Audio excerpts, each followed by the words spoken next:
সবাইকে আমন্ত্রণ Clemon beyond the গ্যালারিতে। রবি থেকে বৃহস্পতি সপ্তাহে 5 দিন আমরা হাজির হই ক্রীড়াঙ্গনের সমসাময়িক ঘটনা প্রবাহ নিয়ে। আজকের আয়োজনে সঙ্গে আছি রেজওয়ানুজ্জামান।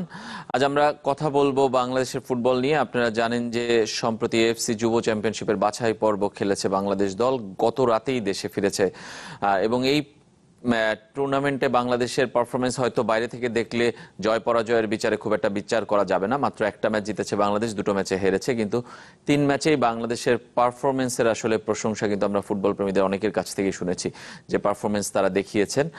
সেই নিয়ে কথা বলতে আমাদের সঙ্গে স্টুডিওতে আছেন সেই দলের সদস্য রহমত মিয়া। স্বাগত জানাচ্ছি রহমত আপনাকে।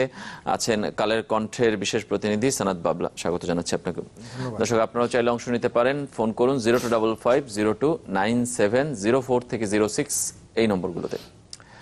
রহমত, কেমন কাটলো আসলে সফর? প্রথমে কাতার, তারপরে বাহরাইন, প্র্যাকটিস এবং ম্যাচ খেলার সুযোগ, সব শেষে দেশে ফিরে আসা। আপনার কাছে কি মনে হয়েছে যে এই 1 মাস কেমন ছিল? হ্যাঁ, 1 মাস অনেক ভালো ছিল। ফার্স্ট আমাদের স্টার্ট হয়েছে অ্যাকচুয়ালি কম্বোডিয়া থেকে। জি। সেখান থেকে সেই আমাদের দেশে অনেক প্লেয়ার ছিল, ওদেরকে নিয়ে আবার কাতার যাওয়া হয়েছিল। তো কাতারে একটা ভালো ট্রেনিং হয়েছে, ওইখান থেকেই আর কি ভালো স্টার্টিংটা শুরু হয়েছে। মানে দলের প্লেয়ার যদি বলি কিংবা কোচিং স্টাফ বলি, সবাই তো মোটামুটি চেনাই ছিল, 2-1টা নতুন কোচিং স্টাফ যোগ হয়েছে। এই কোচের সাথে খেলছেন অনেক দিন হয়ে গেল এখন। এটাই কি আসলে অনেকদিন খেলাটাই কি পারফরমেন্সের মূলে, যে তার সাথে তার চেনা জানা এটার কারণে? হ্যাঁ, সেটা তো আছেই, সাথে প্লেয়ারদেরও সদিচ্ছা আছে যে কিছু করার। আচ্ছা, মানে এটা এখন বেড়েছে আগের তুলনায়, সদিচ্ছাটা আপনি বলছেন। আমরা একটু বাবলু ভাইয়ের কাছে জানতে চাই যে বাবলু ভাই, কেমন মনে হয়েছে আপনার কাছে যে এশিয়া এএফসি চ্যাম্পিয়নশিপের বাছাই পর্বে বাংলাদেশের পারফরমেন্স? বাংলাদেশের পারফরমেন্স শ্রীলঙ্কার সঙ্গে একটি ম্যাচ জিতেছে 2-0 গোলে, সেটা, আর 2টো ম্যাচ হেরেছে বাহরাইন আর ফিলিস্তিনের সঙ্গে। তো এই দুটো ম্যাচ যে হারবে সেটা সবাই আগে থেকেই জানতো হারবে। কিন্তু হলে যে এই দুটো ম্যাচ যারা দেখেছে, যারা লাইভ দেখেছে, স্ট্রিমের মাধ্যমে যারা লাইভ দেখেছে, তারা সবাই বুঝছে যে ওই ম্যাচগুলো বাংলাদেশ খুব সহজে হারেনি। বিশেষ করে ফিলিস্তিনের ম্যাচে বাংলাদেশ অসম্ভব লড়াই করেছে। বাংলাদেশ যে কোনো সময় ম্যাচটা 1-1 করতে পারতো, কারণ ওরা শেষে এমন হয়েছে যে হলে যে ওরা স্বাগতিক টিম, ফিলিস্তিন এমনভাবে খেলছে যে যেন তারা মানে ম্যাচটা কোনো রকমে যেন 1 নিলে জিততে পারে। তাদের আর হলে যে গোল করার স্পৃহাটাও ছিল না। এই অর্থে যে বাংলাদেশ টিম খুব প্রেশার দিয়েছিল 1 নিলে পিছিয়ে পড়ার পর। তো বাংলাদেশ খুব প্রেশার দিয়েছিল, সেই জায়গা থেকে আমার মনে হয় যে ম্যাচটা খুব দুর্দান্ত খেলেছে।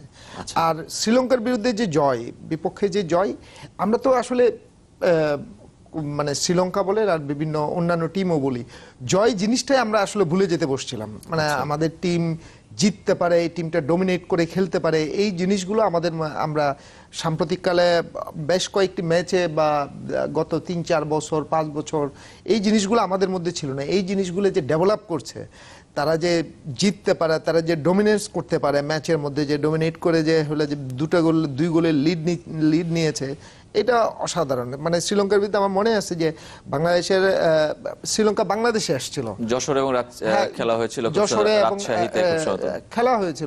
খেলা হয়েছিল সেই ম্যাচগুলোতে বাংলাদেশ একটা ম্যাচ ড্র হয়েছিল, একটা ম্যাচ কোনো রকমে জিতেছে। আর যেই ম্যাচটা জিতেছে সেই ম্যাচটা নিয়েও বিতর্ক আছে, একটা পেনাল্টি বোধহয় দিয়েছিল। তো ওই ম্যাচগুলো অনেক মানে শ্রীলঙ্কা হাড্ডাহাড্ডি লড়াই করেছে, এবং কিন্তু এইখানে শ্রীলঙ্কার ম্যাচে দেখা গেছে না বাংলাদেশ অনেকখানি এগিয়ে শ্রীলঙ্কার থেকে। এই সাম্প্রতিক সময়ের মধ্যে এটা আমি দেখলাম যে বাংলাদেশ শ্রীলঙ্কার চেয়ে অনেক এগিয়ে, এটা প্রমাণিত হয়েছে। কম্বোডিয়ার সঙ্গে ফ্রেন্ডলি ম্যাচেও 1-1 গোলে বাংলাদেশ ডমিনেট করে খেলেছিল। রহমত বলছিলেন যে প্লেয়ারদের সদিচ্ছাটা বেড়েছে, এটা একটা বড় কারণ এই পারফরমেন্সে। আপনি কিভাবে দেখেন যে এই পারফরমেন্সটা কেন? বাংলাদেশের এই দলের প্লেয়াররা কিন্তু অনেক খেলছে, এই প্রজন্মের যারা, তারাই কিন্তু খেলছে গত কয়েক বছর। চেঞ্জটা আসলে কোথায় হয়েছে? চেঞ্জটা হলে যে প্লেয়ার, উনি যেমন বললেন, রহমত যেমন বললেন যে প্লেয়ারদের সদিচ্ছা, সেটা অবশ্যই আছে। প্লেয়াররা শেষ পর্যন্ত কৃতিত্বের মালিক প্লেয়াররাই অবশ্যই, কিন্তু এখানে টিম ম্যানেজমেন্ট, বিশেষ করে তার কোচিং স্টাফ, তারা হলে যে অনেক বেশি এটার জন্য অনেক সাধুবাদ পাবেন। এইটা আসলে আমাদের এই চেঞ্জিংটা শুরু হয়েছিল অ্যান্ড্রু ওয়ার্টের সময় থেকে। মানে আমাদের জেমি ডের আসার আগের কোচের হাত ধরে ওখান থেকে উনি শুরু করে দিয়েছিলেন। ঠিক জেমি তার টিম নিয়ে ঠিক একই ধরনের কাজ করেছেন। বিশেষ করে যেটা করেছেন আমার কাছে মনে হয় যে আমরা ফিজিক্যালি তাদেরকে অনেক স্ট্রং করেছেন। তারা আগে 60 মিনিট খেলতে পারতো, 60 মিনিট খেলতে পারতো, এখন 90 মিনিট খেলে। কারণ তাদের মধ্যে সেই স্ট্রেংথ, তাদের জিমে যাওয়া, তাদের রেগুলার, তাদের প্র্যাকটিস, তাদের খাদ্যাভ্যাস সবকিছুতে এমন পরিবর্তন এনেছে। এখন দেখবেন যে ন্যাশনাল টিমের এই পরিবর্তনটা বিভিন্ন ক্লাব দলের মধ্যেও, আমাদের দেশের বিভিন্ন ক্লাব দলের মধ্যেও সেটা সঞ্চারিত হয়েছে। কেউ এখন আর ভাত খাওয়ার দিকে ঝুঁকে না। এই প্লেয়াররাও ভাত খাওয়ার দিকে যখন তাদের ডিনার হয় 7টা বাজে, এগুলো কিন্তু আগে কখনো আমাদের দেশে ছিল না। জাস্ট এই এর মধ্যে কেউ হলে যে তেল মানে সব সময় দেখা যায় যে এখন নাকি সেদ্ধ খাওয়ার চালু হয়ে গেছে সব ক্লাবের মধ্যে। কেউ হলে যে তেল খেতে পারে না, কেউ মিষ্টি জিনিস খাবে না, কেউ মানে নিজেরাই সচেতন। এবং ক্লাবগুলোর মধ্যে এই চর্চাটা এসেছে, যার ফলে হোল দ্য ইয়ার তারা একটা নির্দিষ্ট একটা নিয়মের মধ্যে চলে, সেটা ন্যাশনাল টিমে গেলেও এর ফলে আর কোনো তাদের ব্যতিক্রম হয় না, নতুন কিছু পাওয়া হয়। রহমতের কাছ থেকে আমরা অভিজ্ঞতা জানতে চাই, আসলেই সত্য কিনা এই ঘটনাগুলো যেটা বাবলা ভাই বলছিলেন। জি, আসলেই সত্য। কারণ আগের প্লেয়াররা তারা অনেক ভালো প্লেয়ার ছিল, বাট অনেক দিক থেকে একটু ডিফারেন্ট ছিল। যেমন খাদ্যাভ্যাসের দিক থেকে উনি বললেন, তারপর হচ্ছে টাইম মেনটেন করা, জি, আর মেইন থিং হচ্ছে সবাই নিজের জিনিসটা ভালোভাবে নেই, যে আমার এটা করতে হবে, আমার এটা করা উচিত। আচ্ছা, কোনটা ভালো হবে কোনটা খারাপ হবে সেটা নিজেরাই করে নিচ্ছে এখনকার প্লেয়াররা। ক্লাব দলে তো আপনারা ডিফারেন্ট দলে ছিলেন, ন্যাশনাল টিমে যে খেললেন এবং অল্প সময়ের এটাকে অ্যাডজাস্ট করতে সমস্যা হয়? কম্বোডিয়া ম্যাচের কথাই যদি বলি, খুব কম সময় ছিল, এরপরে কাতারে হয়তো ট্রেনিং করার সুযোগ পেয়েছেন। না, আসলে আমাদের লিগ চলাকালীন ক্যাম্প করতে পারেনি, তো যেহেতু সবাই খেলার ভিতরেই ছিল এই জন্য ফিটনেসের দিক দিয়ে কোনো সমস্যা হয়নি। আচ্ছা, জাস্ট শুধু আমাদের ফরমেশনটা ঠিক করে দিয়েছিল যে কিভাবে খেলতে হবে, খেলা উচিত আমাদের। আপনি তো মাঠে দেখেছেন, ছিলেনও পার্ট হিসেবে, কেমন মনে হয়েছে যে বাংলাদেশ, যেটা আমরা বলছিলাম যে ফিলিস্তিনের সঙ্গে আমরা অনেক ডমিনেট করে খেলেছি, কিংবা কম্বোডিয়ার সাথেও আমরা ডমিনেট করে খেলেছি, সুযোগগুলো এখনো হাতছাড়া হচ্ছে, মানে গোল করা যাচ্ছে না, সেটা কি একটু এখনো চিন্তার কারণ? আমরা অনেক চান্স ক্রিয়েট করতে পারছি, বাট আমাদের স্কোরটা হচ্ছে না। বাট ইনশাআল্লাহ ডে বাই ডে ইমপ্রুভ হবে। আর মেইন হচ্ছে আমরা যে মাঠগুলোতে প্র্যাকটিস করি অথবা খেলি, ওরা আমাদের থেকে অনেক আগায় দিক থেকে, মাঠগুলোর দিক থেকে। মানে ওই মাঠে ভালো ফিল্ড, অনেক পাওয়ার লাগে খেলতে গেলে, মানে অ্যাডজাস্ট করা কিংবা ওই ধরনের খেলতে গেলে অন্যরকম। হ্যাঁ, একটু আমরা যেমন কাতারে প্র্যাকটিস করছি, ওটার থেকে যে যখন বাহরাইনে গেছি খেলতে অনেক বেটার হয়েছে, কারণ সেম ফিল্ড, খেলতে অ্যাডজাস্ট হয়েছে ভালো। বাট সেই সেম জিনিসটা যদি আমরা বাংলাদেশ থেকে বাহরাইনে যেতাম, আমাদের অনেকটাই প্রবলেম হয়ে যেত। আচ্ছা, মানে বাংলাদেশে ওই ফ্যাসিলিটিস গুলো পাওয়া যায় না যেটা বাইরের দেশগুলোতে পাওয়া যায়। বাবলা ভাইয়ের কাছে জানতে চাই যে সেই ফ্যাসিলিটিস গুলোর জন্য বিএফএফ তো আসলে চেষ্টা করছে, এটা তো বলতেই হবে যে কোচিং স্টাফ আমরা বলতে পারি যে সমৃদ্ধ করেছে অনেক সব দিক থেকেই। যত সমালোচনাই হোক, আসলে এটা তো অস্বীকার করার কোনো উপায় নেই। না, আমাদের কোচিং স্টাফ এবং এই যে ফ্যাসিলিটিস গুলো দেওয়ার চেষ্টা, টিমকে যথাসাধ্য ফ্যাসিলিটিস দেওয়ার চেষ্টা করে। এখন এটা 10 বছর আগে বা ওই সময়ের সঙ্গে তুলনা করলে এখন অনেক পাই, কিন্তু এই যে গ্রাউন্ডের সমস্যাটা, সেটা আসলে সেটা থেকেই যায়। সেটা হলো যে আমাদের বঙ্গবন্ধু স্টেডিয়াম একটা মাঠের উপর নির্ভর করেই পুরো দেশের ফুটবলটা চলে, সেইখানে যার ফলে এইটাকে পরিচর্যা করারও সময়টা সেভাবে পায় না বিএফএফ, সেই সময়টুকুও পায় না। কারণ একটা খেলা শেষ হতে না হতে আরেকটা খেলা এসে পড়ে। শুধু ফুটবল খেলায় না, এখানে হলে যে অনেক ধরনের জাতীয় দিবস উদযাপিত হয়, আবার অ্যাথলেটিক্স আছে, অনেক ধরনের খেলা এই একটা গ্রাউন্ডের উপর নির্ভর করে। সেই ক্ষেত্রে ফুটবল ফেডারেশন যদি চিন্তা করে যে আমার আরো একটা দুটা মাঠ আমার হলে যে ঢাকার বাইরে তৈরি করতে হবে, যেমন ক্রিকেট যেটা করেছে সেরকম যদি করতে পারে, তাহলে এই টিমটাকে আপনি ঢাকার বাইরেও পাঠিয়ে দিতে পারেন আপনি ক্যাম্পের জন্য। তো তো সবকিছু মিলিয়ে হলে যে আমাদের আরো ফিল্ড দরকার খেলার জন্য এবং ভালো মাঠ দরকার। সেই সূত্রে আমি একটু বলি যে হলে যে এইবারের যেমন হলে যে লিগটা যে হচ্ছে, সেখানে আপনি নীলফামারীর গ্রাউন্ড দেখবেন সবচেয়ে ভালো। অনেকগুলো ক্লাবই প্রশংসা করেছে, প্লেয়াররাও প্রশংসা করছে।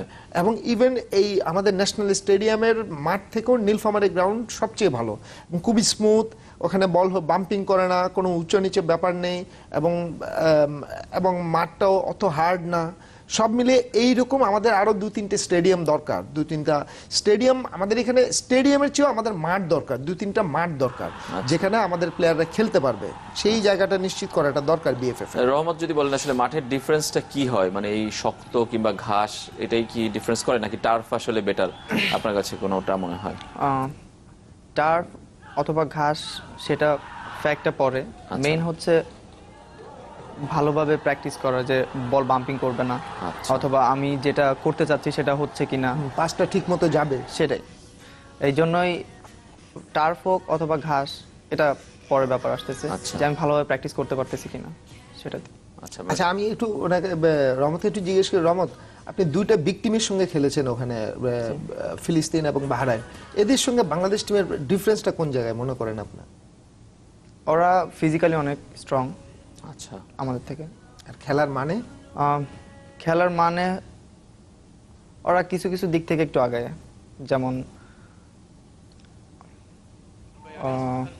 কি বলবো, মানে ওদের স্কিল গুলো কি ভালো, কিংবা আপনি যদি বলেন যে টেকনিক্যাল দিক থেকে ওরা অনেক ভালো। আচ্ছা, বাট আমাদের যে প্লেয়ার গুলো আছে ওরাও টেকনিক্যাল দিক থেকে অনেক ভালো, বাট একটু জাস্ট পরিচর্যার দরকার। আচ্ছা, মানে আর একটু ট্রেনিং দরকার। আমরা বলছিলেন কিংবা আপনিও বলছিলেন যে এই প্লেয়ারদের মধ্যে সদিচ্ছা আছে। গোলটা আসলে এখন কি, কিংবা আপনার নিজের কথাই যদি বলি যে আপনার লক্ষ্যটা কি? নিশ্চয়ই ঘরোয়া লিগে ভালো খেলা, সেটা পারফর্ম করে ন্যাশনাল টিমে চান্স পাওয়া, কিন্তু কম্পাইল আসলে বলা যদি সবাইকে নিয়ে আমরা দলগতভাবে কোথায় যেতে চাই? অবশ্যই আমরা এশিয়ার ভিতর আগে একটা ভালো টিম হতে চাই। আচ্ছা, এশিয়ার থেকে তার আগে সাউথ এশিয়ার ভিতর। সো এখন মোটামুটি সাউথ এশিয়ার ভিতর আমাদের টিমটা যেরকম আছে ইনশাআল্লাহ অবশ্যই ভালো করবে, আর এশিয়ার ভিতরেও যাতে ভালো মানের একটা টিম হতে পারে। মানে সেটা কি সম্ভব? আপনি তো এই অনেকগুলো দেশ দেখলেন, ঘুরলেন, তাদের ফুটবল স্ট্রাকচার কিংবা ফুটবল পারফরমেন্স সম্পর্কে দেখলেন, সেটা হওয়ার সম্ভব কিনা? আমাদের ঘরোয়া লিগ বললাম কিংবা মাঠ নিয়ে যে সমস্যার কথা বললাম, সেই সমস্যাগুলো তো আসলে থেকেই যাচ্ছে, এটা যে খুব দ্রুতই শেষ হয়ে যাবে এমনটাও বলা যাচ্ছে না। মানে তাতে কি সম্ভব? অবশ্যই সম্ভব, কোনো কিছুই অসম্ভব নয়। কারণ আমরা যে লাস্ট 3টা ম্যাচ খেলছি এফসিতে, তো ফার্স্ট 2টা হেরে গেছি, বাট আমাদের টিমের সবাই অনেক চান্স ক্রিয়েট করছে, আমরা জিততেও পারতাম প্যালেস্টাইনের সাথে। আচ্ছা, অনেক 1:1 অথবা ওপেন পেয়ে গেছিলাম, স্কোরও করতে পারতাম আমরা, তো ব্যাড লাক আমাদের হয়নি। বাট যদি অসম্ভব হইতো তাহলে আমরা এই চান্সগুলো ক্রিয়েট করতে পারতাম না। সো এটা বলা যায় এটা সম্ভব, বাট হবে ইনশাআল্লাহ। বড় ভাই, এই টুর্নামেন্টের শেষ, আবারও ঘরোয়া লিগ শুরু হয়ে যাবে। আপাতত আর হয়তোবা ব্যস্ততা নেই, কিন্তু ফিফা উইন্ডোতে বিএফএফ বলছে যে সবগুলো উইন্ডোই কাজে লাগানোর চেষ্টা করবে তারা ন্যাশনাল টিমের ম্যাচ দিয়ে নেক্সট উইন্ডো জুনে। আপনার কি মনে হয় যে লিগের মানটা তো আসলে বাড়ছে কিনা? যে আমরা যদি লিগের পারফরমেন্সে আসি, যে লিগের পারফরমেন্স দিয়ে আসলে পুরোটা যাচাই করা হয়, প্লেয়ারদের ডাকা থেকে শুরু করে ন্যাশনাল টিমে, লিগের মানটা বাড়ছে কিনা আমাদের? হ্যাঁ, লিগের মান বেড়েছে, আমাদের লিগের মান বেড়েছে।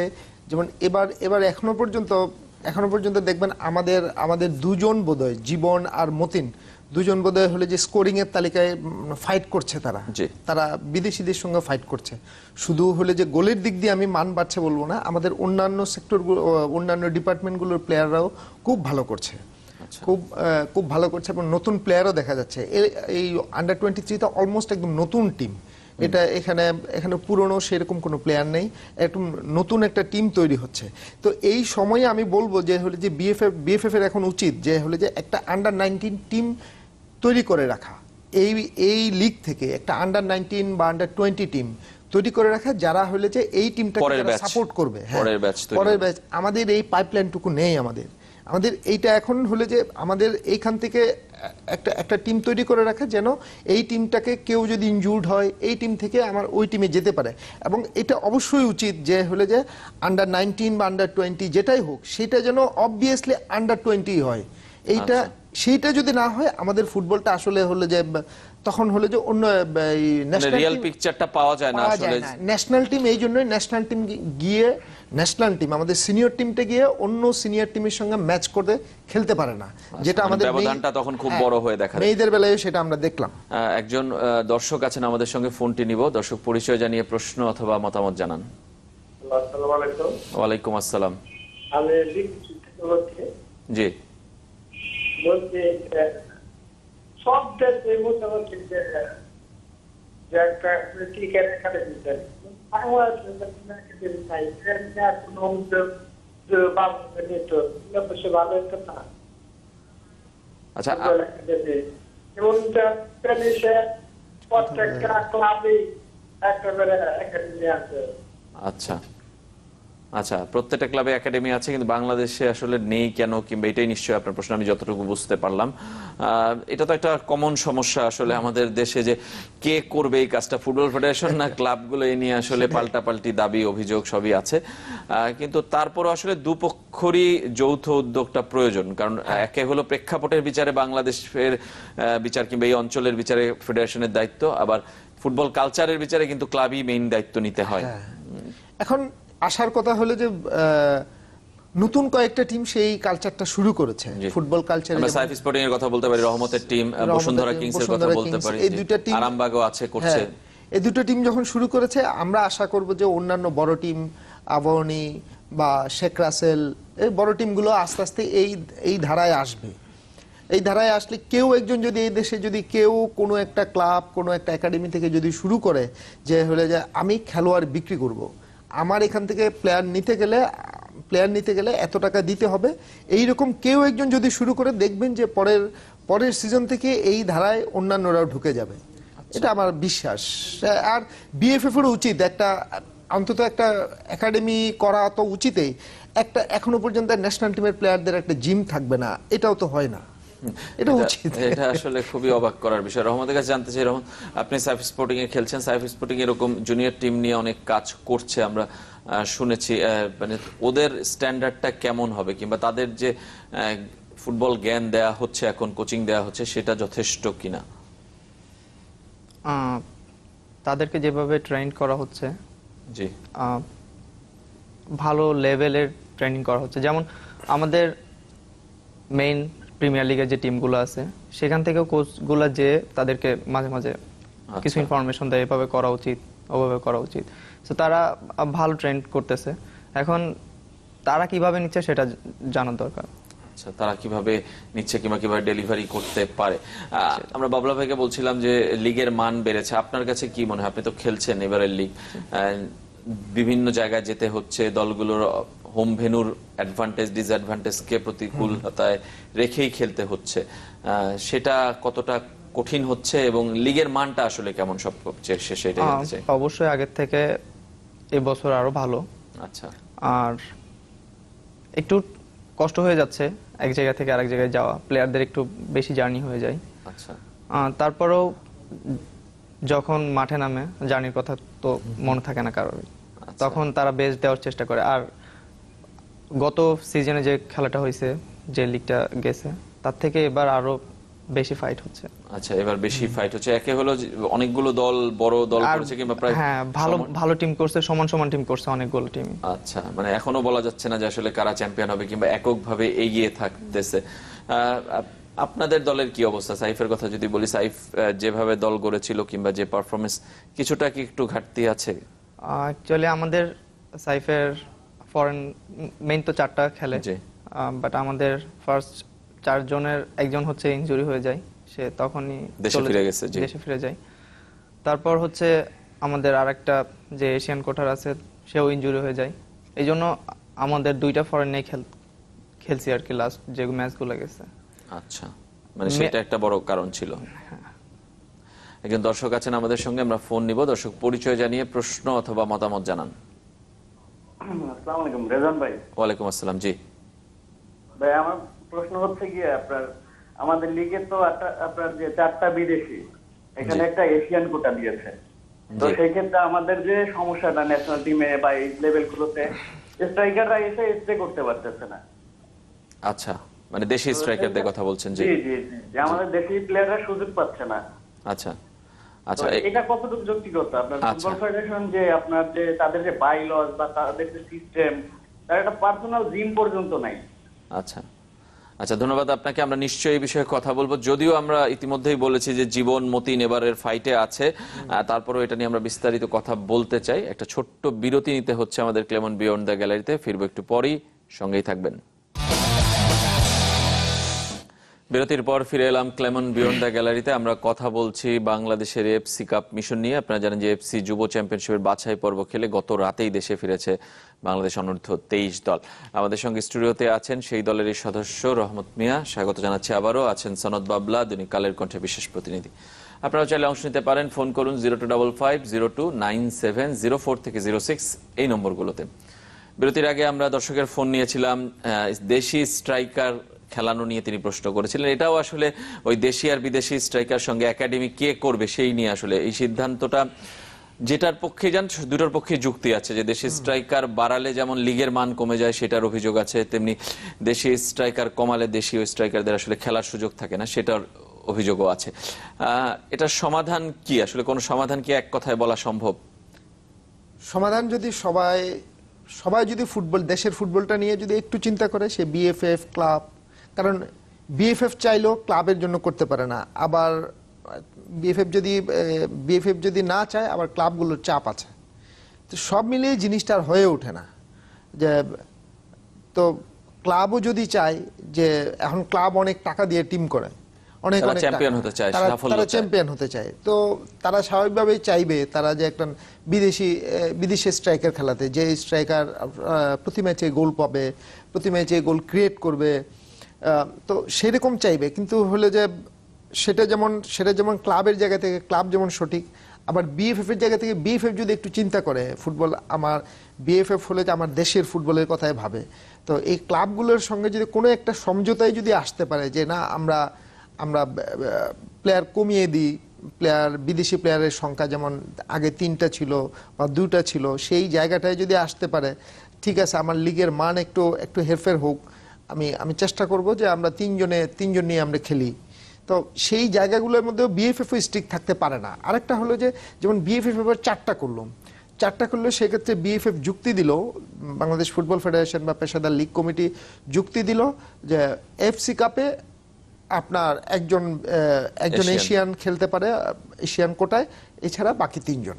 তো এফসি কাপে খেলবে বাংলাদেশের 1টা কিংবা 2টা দল, এবার আসলে একটা দলে খেলছে। তো সেই জন্য আমি পুরো লিগের স্ট্রাকচার আমি চেঞ্জ করে ফেলবো। তাইলে কি হয়, প্রত্যেকটা দলে একজন করে দেশি প্লেয়ার কমে গেল। আপনি এটাকে যখন 4টাতে উন্নীত করলেন, যে এফসি কাপে যারা খেলবে, হ্যাঁ এটা তাদের ইস্যু, তারা একজন বাড়িয়ে নিক। আর এফসি কাপে খেলে এমন কোনো হাতি ঘোড়া মারতে পারে না আমাদের টিম কেউ, কারণ ওরা হলে যে ওই দেশ পর্যন্তই ওদের থাকে। এফসি কাপ নিয়ে আমাদের যে আবাহনী যে খেলে, এটা হলে যে হয়তো আবাহনী হয়তো অন্যভাবে না নিলেই ভালো, যে হলে যে আবাহনী কোনো সময় এফসি কাপ বা ইন্টারন্যাশনালি এই টুর্নামেন্টগুলো নিয়ে আবাহনী কখনো আমরা সিরিয়াসনেস দেখি নাই। সিনিয়রটা দেখলে এত বছরে অনেক কিছুই আবাহনী অনেকবার সুযোগ হয়েছে, আবাহনী আরো ভালো করার চান্স ছিল। তো সুতরাং আমি মনে করি যে এফসি কাপের একটা নিয়মের কারণে আপনার দেশের পুরো লিগটা চেঞ্জ করে ফেলা, পুরো লিগে প্রত্যেকটা দল থেকে একজন দেশি খেলোয়াড় কমিয়ে ফেলা, এটা একটা হঠকারী সিদ্ধান্ত। আচ্ছা, এই সিদ্ধান্তের ক্ষেত্রে আপনি বলছেন, আমরা এটা রহমতের কাছে জানতে চাই যে দেশি বিদেশিদের পারফরমেন্সের এই প্রতিদ্বন্দ্বিতাটা আপনি মাঠে দেখেন, আপনি দুই দিকেই দেখেন, আপনি ডিফেন্ডার হিসেবেও দেখতে পাচ্ছেন, আবার নিজ দলের স্ট্রাইকারদের মধ্যেও দেখতে পাচ্ছেন। আপনার কাছে কি মনে হয় যে দেশি স্ট্রাইকারদের চেয়ে ওরা আসলে কোথায় এগিয়ে, কিংবা আমরা কেন ফাইট করে পারছে না বাংলাদেশি স্ট্রাইকার, যেটার ফল আমরা কিন্তু এই ম্যাচগুলোতেও দেখেছি যে আমাদের ফিনিশিং এর ঘাটতিটা রয়েই যাচ্ছে? উনি যেমন বললো যে প্রত্যেকটা ক্লাবই অনেক টাকা দিয়ে টিম করে, তারা চাইবে তাদের টিমটা যেন রেজাল্ট পায়। অবশ্যই। আর রেজাল্ট পেতে হলে স্কোর করা লাগবে। তো যে জায়গাগুলোতে স্কোর পয়েন্ট আর কি, সেই জায়গাতে ফরেনগুলা খেলানো হয় যাতে স্কোর করতে পারে আর উইন হইতে পারে। আর দেশি স্ট্রাইকারগুলা খেলালে যেমন আমাদের ডিফেন্ডারদের সুবিধা, আমরা স্ট্রং ট্যাকল করতে পারেন। আবার হচ্ছে যখন আমাদের ন্যাশনাল টিমের খেলা হয়, ওই পজিশনগুলোতে স্ট্রাইকার আমরা পাচ্ছি না, কারণ লিগে তারা সুযোগ পাচ্ছে না। খুব কম ক্লাবই আছে যেখানে স্ট্রাইকার সুযোগ পাচ্ছে, দেশি স্ট্রাইকাররা। তো দুই দিকই আছে, যেমন আমরা ডিফেন্ডাররা ফরেন স্ট্রাইকার খেললে স্ট্রং ট্যাকেল পাচ্ছি, সেদিক থেকে আমরা ইমপ্রুভ পাবো। আবার অন্যদিকে হচ্ছে আমাদের ন্যাশনাল টিমের জন্য স্ট্রাইকারদের একটু উইকনেস হয়ে যাবে। আচ্ছা, মানে দুদিক থেকে আসলে সুবিধা সমস্যা দুটোই আছে, কিন্তু দেশীয়রা আসলে পারে না কেন? সেটা যদি আমরা বলি যে বিদেশিদের সাথে আসলে ডিফারেন্সটা কোথায়? শুধুই শারীরিক সক্ষমতা নাকি অন্য দিকগুলো আছে? দু একজন ব্যতিক্রম বাদে বলবো যে ঢাকা লিগে অনেকেই অনেক গোল করেছেন, কিন্তু সবাই তো আর একই লেভেলের স্ট্যান্ডার্ডের প্লেয়ার আসে না বিদেশি স্ট্রাইকার। আমরা যদি কলিন্সের কথা বলি কিংবা সানডের কথা বলি, তারা আসলে আলাদা, মানলাম, কিন্তু বাকিরা তো আসলে সব ওই লেভেলের হয় না। তাদের সাথেও কেন পাল্লা দিতে পারে না বাংলাদেশের স্ট্রাইকাররা? তাদের সাথে আপনার কি মনে হয়, মানে আপনার বাইরে থেকে দেখে যে শারীরিক সক্ষমতাটাই কি একটা বড় কারণ, নাকি এই ফিটনেস কিংবা তাদের শারীরিক শক্তি, নাকি অন্য কারণও আছে? নাকি তাদের ছোটবেলা থেকে ট্রেনিংটা ওই রকম? ছোটবেলা থেকে ট্রেনিং তো আছেই, কারণ এখানে ম্যাক্সিমাম যে সব প্লেয়াররা লিগ খেলে তারা একাডেমিক্যালি অথবা ভালো মানের প্র্যাকটিস পেয়ে আসে না। আচ্ছা, কারণ অনেক প্লেয়ার আছে যারা অনেক গ্রাম থেকে আসে, যারা আচ্ছা, কোনো ভালো ট্রেন পায় না। না, তো তারা কিভাবে মানে টেকনিক্যাল দিক থেকে ভালো হবে? এখন লিগে আসার পরে ভালো ভালো কোচ পাচ্ছে, ভালো অনেক ক্লাব আছে যারা ফরেন কোচ আনছে, কিন্তু এখন অনেক দেশি অনেক ভালো কোচ বয়সের আছে। কারণে এখন অনেক দেরি হয়ে যায় শিখতে কিংবা এই জায়গাগুলোতে। দেশি অনেক কোচ আছে অনেক ভালো, তাদের সংস্পর্শে এসে কিছুটা change শিখতে হয়। পারছে। আচ্ছা। বাট তারা কিন্তু আগে জানতো না যে কিভাবে আমি মুভ করব, আমি স্পেস ক্রিয়েট করতে পারবো। আর আচ্ছা। অন্যান্য দেশে তারা ছোটবেলা থেকেই এগুলো শিখে আসতেছে। এই ছোট ছোট দিকটা হচ্ছে আমাদের থেকে একটু এগিয়ে। বড় ছোট ছোট দিকগুলো আসলে হ্যাঁ, বড় বড়। ব্যবধান করে দিচ্ছে। আমরা বাবলা ভাইয়ের কাছ থেকে শেষ করতে চাই যে এই সমস্যার তো আসলে কোনো শেষ নেই। আমরা শুরু করেছিলাম যেখানে যে একাডেমিটা আসলে কে করবে, একাডেমিটা যদি না হয় প্রপার ট্রেনিং, ওখান থেকে একদম ন্যাশনাল টিম পর্যন্ত একই লেভেলের কিংবা একই সিস্টেমে ট্রেনিং না হলে তো আসলে এই সমস্যাগুলো দূর করা কখনোই সম্ভব না। না, একটা হলো যে সম্প্রতি হলো যে আমি নেপালে গিয়ে দেখলাম, ওরা জাস্ট 3 মাস কি 4 মাস হলো ওরা নেপাল ফুটবল ফেডারেশন ওরা রুট লেভেল শুরু করেছে। মানে তারা খুব খুব মানে বেশ বড় ঘোষণা দিয়েই তারা রুট লেভেল থেকে তারা হলো যে ফুটবলে কাজ শুরু করেছে। নেপালের একজন কোচ উনি বললেন ফেডারেশনে কাজ করে তাদের রিয়েলাইজেশন হলো যে আমরা যে সার্টেন অবস্থায় আমরা গিয়েছি, আমরা এরপর আমরা যেতে পারবো না, কারণ আমাদের দৌড় এই পর্যন্তই থাকবে, আমরা যতই ভালো খেলি। কারণ আমাদের প্লেয়ারদের কোয়ালিটি এর চেয়ে বেশি হবে না। তাহলে প্লেয়ারদের কোয়ালিটি বাড়াতে হলে আমাদের এই তৃণমূল থেকে কাজ শুরু করতে হবে। এই জন্যই আমরা আমাদের তৃণমূলে যাওয়া। আচ্ছা, তো এরা মানে ছোটবেলা থেকেই তাদের প্রত্যেকটা ছেলেকে ফুটবল নলেজ দিয়ে তৈরি করা, যেটা হলে যে আমাদের দেশে এখনো শুরু হয় নাই। আমার মনে হয় যে সেই জায়গাটায় আজকে যেমন আমার স্কোরার, আমার স্ট্রাইকাররা যেমন গোল পাচ্ছে না, সেই জায়গাগুলোই যে ছোটবেলা থেকেই যে ভালো শটটা নিখুঁত মারা শিখলো, সে হলে যে তাকে আর বড়বেলায় এসে তাকে নতুন করে শিখাতে হবে না। এখন ছোটবেলা থেকে যে ভুল মারাতে শিখে আসছে, সে এখানে এসে সে ভুলেই মারবে, কারণ তাকে তখন আবার নতুন করে ঠিক করতে গেলে সে তখন আর পুরো খেলাটাই এলোমেলো হয়ে যাবে তার। এইটা আমাদের কোচরাও বলেন। তো আমার মনে হয় যে এই জায়গা থেকে এখন হলে যে শুরুটা করা উচিত, সেটা করা উচিত যে হলে যে বিভিন্ন একাডেমির মাধ্যমে করা উচিত। এখন একাডেমিটা আসলে সেইটা তো আর ফুটবল ফেডারেশন একটা একাডেমি করছে, সেই একাডেমি তো বাচ্চাদের জন্য না। এখন বাচ্চাদের জন্য একাডেমি কিভাবে হবে সেটার একটা মনে হয় যে আমাদের দেশে যেহেতু একজন টেকনিক্যাল ডিরেক্টর আছেন পল স্মলির এই বিষয়ে জ্ঞান আছে, তো এইরকম দুই তিনটা একাডেমি শুরু করা যায় যারা শুধু গ্রাসরুট নিয়ে কাজ করবে, যাদের আর বিশেষ কিছু লাগবে না, বাচ্চা ছেলেদের শুধু খেলাটা শিখাবে, মানে তাদের সঠিক ফুটবলটা তাদেরকে ধরিয়ে দিবে। এরকম চাইলে এটা বসুন্ধরাও শুরু করতে পারে, সাইফও শুরু করতে পারে। এখন কিন্তু সবাই দেখবেন সবাই শুরু করছে 15-16 বা 14 এই দিকে। আরেকটু আসলে নিচে তখনও আসলে দেরি হয়ে যায়। হ্যাঁ, তখনও দেরি হয়ে যায়। আরেকটু নিচে নামলে নেপাল এরা শুরু করেছে 8 থেকে, তাদের অনুযায়ী, তাদের থিওরি অনুযায়ী 8 থেকে 13 বছরটাকে তারা এই শেখার বয়সটা হলে তারা সবচেয়ে বেশি ওই সময়টা ধারণ করতে পারে, যেটা হয়তো বাইরে হয়তো 6 থেকে বলে, ওরা বলতেছে 8 থেকে 13 পর্যন্ত আমরা এই লেভেলে আমরা কাজ করছি এখন। আচ্ছা। আমাদের দেশও আসলে হলে যে মানে কোয়ালিটি বাড়াতে হলে প্লেয়ারদের এই জায়গাটা আগে এনশিওর করাটা এখন সময় আসছে মনে হয়। ধন্যবাদ আপনাদের দুজনকে। রহমত, আপনাকেও ধন্যবাদ আমাদের স্টুডিওতে আসার জন্য। আপনাকেও ধন্যবাদ বাবলা। আমরা আজকে শেষ করতে চাই এখানেই আসলে যে নিশ্চয়ই বাংলাদেশে একাডেমি শুরু হচ্ছে, ক্লাবগুলো চেষ্টা করছে, কিন্তু জাতীয় পর্যায়ে একটা প্ল্যানিং এর মাধ্যমে আসলে ফুটবল উন্নয়নে কাজ করা উচিত সমন্বিতভাবে। সেই উদ্যোগটা নিশ্চয়ই শুরু হবে, সেই প্রত্যাশা আজকের মতো এখানেই শেষ করছি।